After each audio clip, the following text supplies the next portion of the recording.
నమస్కారము. మరి ఈ సంవత్సరం ఎన్విరాన్మెంటల్లో భాగంగా మన జిల్లాలో 11 మండలాల్లో 11 భవితా సెంటర్లలో ఇంద్రియ ఉద్యానవనాలని చెప్పేసి పర్యావరణ పరిరక్షణ కోసం, అలాగే పిల్లలకి ఎవరైతే ఈ స్పెషల్ నీడ్ చిల్డ్రన్ సంబంధించినటువంటి చిల్డ్రన్ ఎవరైతే ఉన్నారో ఈ ఐఈడి సెంటర్లు అన్నింటిలో కూడా ఈ ఇంద్రియ ఉద్యానవనాన్ని ప్రారంభించడం అనేది జరిగింది. ఇందులో డిఫరెంట్ ఎంజీఓస్ ఆర్గనైజేషన్తో వాళ్ళ యొక్క సపోర్ట్తోన అన్ని రకాల మొక్కల్ని ఈ ఐఈడి సెంటర్స్లోన ప్లాంటేషన్ చేయడము, అలాగే దీని ద్వారా పిల్లలకి అంటే ఐ విజన్ కానివ్వండి, లేకపోతే మెంటల్గా వాళ్ళు చూడగానే ఒక గ్రీనరీ చూడగానే వాళ్ళకి పీస్ఫుల్ మైండ్ అనేది వాళ్ళకి అంటే వాళ్ళు సెటరేట్ అవ్వటానికి కూడా ఉపయోగపడుతుంది. వాళ్ళు ఆ పూలు తర్వాత ఆకులు ఇవన్నీ చూసిన తర్వాత పిల్లలకి మరీ ముఖ్యంగా మెంటల్ గ్రోత్ కూడా ఇంప్రూవ్ కావడానికి అవకాశం ఉంటుందని చెప్పేసి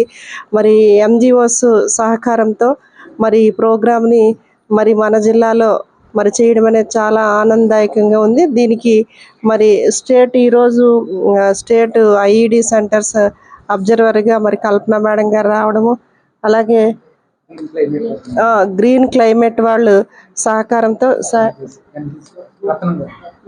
రత్నం గారు, మళ్ళీ బాబురావు గారు, ఎన్జిసి బాబురావు గారు, అలాగే ఐఈడి కోఆర్డినేటర్ గీత గారు, అలాగే ఏపీసీ సార్ ఆధ్వర్యంలో సార్ ఏపీసీ గారు కూడా దీని మీద స్పెషల్గా ఫోకస్ చేయడము చేసి అందరూ ఎన్జిఓస్తో మాట్లాడి ఈ ప్లాంటేషన్స్ అన్నీ కూడా తెప్పించుకోవడం జరుగుతుందండి.